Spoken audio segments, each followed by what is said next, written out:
Datu mau nanya dong, ini kan kita topiknya soal bebenah dapur dan kamar anak. Jadi sebenarnya tuh karena akhir-akhir ini selama kita lagi work from home dan school from home ini, aku tuh lihat beberapa Instagram yang memang seneng banget beberes. Salah satunya adalah kamu. Instagram kamu tuh kayaknya udah rumahnya Instagramable, semua kegiatannya aja Instagramable gitu kan. Mau itu masak, mau itu nyuci, beres-beres, pokoknya semua kok Instagramable sih, kok bisa sih? Ceritain dong, itu tuh bisa bebenah tuh dari mana? Apakah itu genetik atau gimana sih? Aku nggak pernah tahu ya kalau soal genetik itu ada penelitiannya yang turun-temurun atau enggak ngerti. Cuman memang ibu aku orangnya beberes banget. Oke. Dan aku tuh udah seneng bebersih tuh dari SMP. Dari zaman single mau ngekos mau apa itu juga tetap bersih gitu. Nah, terus memulainya tuh gimana? Di rumah kan anak-anak juga sebenarnya bisa terhitung masih cukup kecil lah ya, masih kecil-kecil kan, nggak yang udah gede SMP SMA bisa beresin rumah sendiri.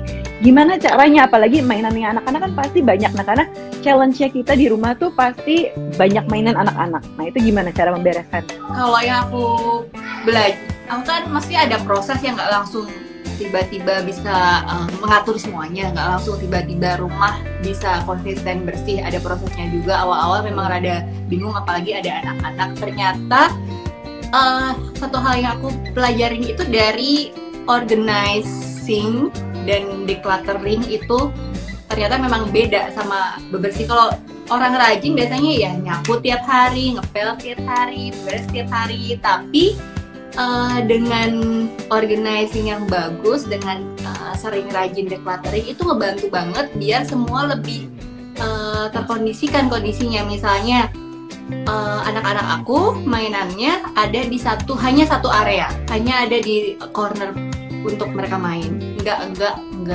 ada di mana-mana. Jadi kalaupun ngebersihin mainan ya cuma ada di satu tempat itu, dan nggak semua area rumah jadi berantakan. Oke, jadi pertama adalah tempat main hanya ada di satu spot saja, jadi biar nggak tersebar kemana-mana mainannya gitu ya. Nah, terus kalau misalnya nih mainannya itu kan dua anak cewek usianya deketan, nah mainannya biasanya double tuh, biar nggak rebutan misalnya gitu. Kamu memperlakukan seperti itu atau gimana tuh? Karena aku juga anak dua cewek-cewek, mau nggak mau satu mainannya gitu. Iya, mainan mereka selalu double, tapi jenisnya nggak banyak. Jadi nggak terlalu sering beli mainan, cuman memang mainannya mereka harus dua ya kalau beli. Tuh, tapi tetap jadi ada satu rak mainan itu nggak boleh lebih dari rak itu. Jadi kalau beli mainan bukan kita harus menambah rak, tapi yang udah ada harus dikeluarin dulu baru kita beli mainan. Mulai dari umur berapa sih kamu ngajarin anak-anak buat beresin kamarnya atau beresin tempat mainannya? 4 tahun. Umur 4 tahun. Itu baru bisa diomongin ya, yang benar-benar beres-beres. Kalau soundingnya sih pas mereka udah ngomong, udah lancar lari ke sana kemari, udah sounding terus. Tapi kan belum bisa, masih harus ditemenin, masih harus apa. Tapi sekarang adiknya udah 4 tahun lebih, dia udah sadar kapan dia harus beres mainan. Terus kemudian kalau misalnya kayak barang-barang baju, terutama ya baju anak-anak, nah itu tuh gimana cara? Kemarin kan aku sempat melihat nih, kamu dan Pak suami berdua sama-sama lagi beresin baju anak-anak. Ada yang di rak sebelah sini, akhirnya ada yang disumbangkan kayak misalnya, oh ini dasternya udah belel dan lain-lain. Biasanya kamu bagi per kategorinya tuh gimana? Jadi aku yang paling banyak itu baju tidur, terus kategori baju hangat, baju rumah sih nggak terlalu banyak juga, dipisahin aja antara yang kakak dan adik, itu aja sih. Terus kalau kayak sepatu gitu mereka juga banyak nggak sih, Datu? Enggak, mereka tuh sepatunya sepatu olahraga, sepatu flat shoes buat sekolah nih, olahraga, flat shoes buat pergi, sama sandal, udah, jadi punya 4. Udah masing-masing 4 itu aja gitu ya? Iya. Itu aja udah 8 loh. Udah 8, bener sih. Jadi semuanya tuh dibuat simple. Intinya adalah kayak tadi nih, Prisya udah bikin kesimpulan. Intinya adalah kurang-kurangin barang gitu ya. Jadi jangan terlalu nyimpen barang yang banyak gitu di rumah, biar memang kelihatannya kosong, luas, tanpa barang ini dan itu gitu ya. Iya. Nah, terus sekarang kita ke dapur nih, Datu. Kita kan suka ngeliat dapurnya Datu kan open kitchen gitu ya, masak di situ ada islandnya gitu kan. Nah, itu beberesnya gimana sih? Apakah Datu ada apa namanya, ada mbak juga di rumah yang ikut masak di situ atau di dapurnya terpisah kah? Aku nggak ada mbak. Nggak ada mbak sama sekali. Jadi masak semua ya di situ gitu ya? Iya, sama sekali semuanya di situ.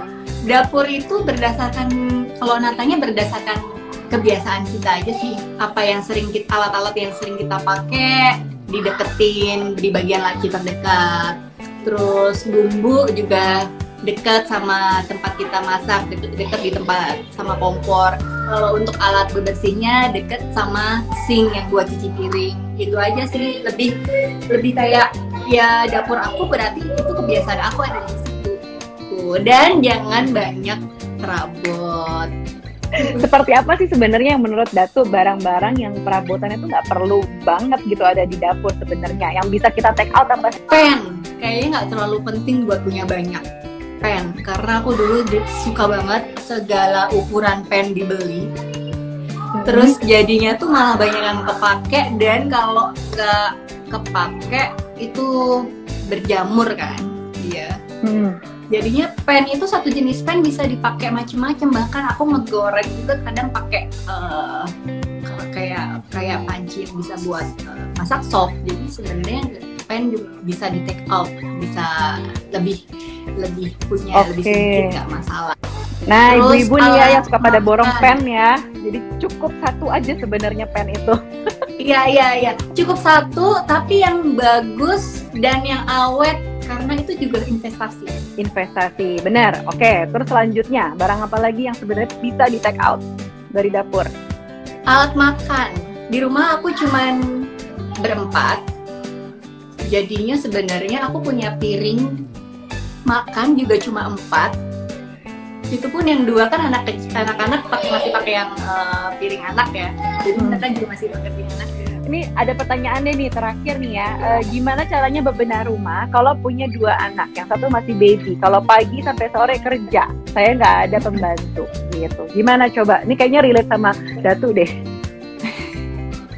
Sama kan kita 2 anak juga gitu, nah Datu juga nggak ada pembantu tuh sama tuh, gimana ceritanya? Iya, yang jelas satu tadi jangan terlalu sering beli barang, nanti makin kita nggak sempat bebenah. Kalau kita nambah barang, kita nggak ada waktu lagi untuk bebenah tuh. Terus mindset tuh penting banget. Mindset yang kayak aduh mager nih harus bebenah, aduh pasti kalau ini capek bebenah, itu harus dihilangin. Kayak aku nggak punya waktu untuk bebenah, itu dari mindset. Jadi mau bisanya seminggu sekali, bisanya 2 minggu sekali, bisanya sebulan sekali, nggak masalah asal dikerjakan. Dan kita harus punya mindset kalau bebenah dan bebersih itu bukan hukuman, bukan kewajiban yang berat, apa itu hal yang menyenangkan. Siapa tahu lagi capek ngurus anak, lagi capek kerja, dengan bebenah kita menemukan stress release gitu. Benar sih, dan kadang-kadang kita menemukan memori masa lalu ya, kayak aku ketemu iPod zaman dulu tuh ketika aku lagi di clutter gitu, menemukan hal-hal yang gitu. Dan kalau di masa lalu. Bener. Kalau di clutter juga jangan langsung banyak, jangan langsung satu rumah di clutter, itu kan capek banget. Mendingan dari mulai satu ruangan, dari mulai satu laci dulu deh di clutter. Tuh sedikit-sedikit aja, asal sering, asal konsisten, itu akan lebih mudah. Jangan terlalu di-push lah. Kalau misalnya aku juga ngerasain kalau bebersihnya benar-benar ngoyo, benar-benar ngotot dari bangun tidur sampai sebelum tidur, sampai kadang jam 11 malam masih ngepel, itu tuh habis itu berantakannya 2 minggu. jadi beneran dibawa santai aja, dibawa ini adalah kebiasaan yang menyenangkan. Jadi nggak usah terlalu dipikirin, jadi dibikin semenyenangkan itu. Oke, baiklah kalau gitu. Terima kasih banyak Datu untuk ngobrol-ngobrolnya. Aku simpulkan dulu nih dari obrolan kita siang hari ini buat teman-teman yang mau mulai bebenah atau declutter ya. Ini coba pisahkan dulu nih antara bebenah dan juga declutter karena ini dua hal yang berbeda. Mungkin kita akan bisa mengerjakan declutter dalam waktu tertentu, nggak setiap hari. Kalau bebenah mungkin ya kita akan beberes secara ritual gitu kan. Setiap hari kita nyapu, ngepel, dan ngelap. Tapi untuk declutter itu perlu dedikasi waktu dan spot-spotnya juga nggak harus semuanya langsung sekaligus dalam satu hari. Karena bakal capek banget dan kita ngerjainnya bakal lebih kayak rasa terpaksa, bukan malah jadinya seneng. Padahal declutter tuh harusnya itu mengeluarkan joy atau mengeluarkan happiness dari kita gitu kan.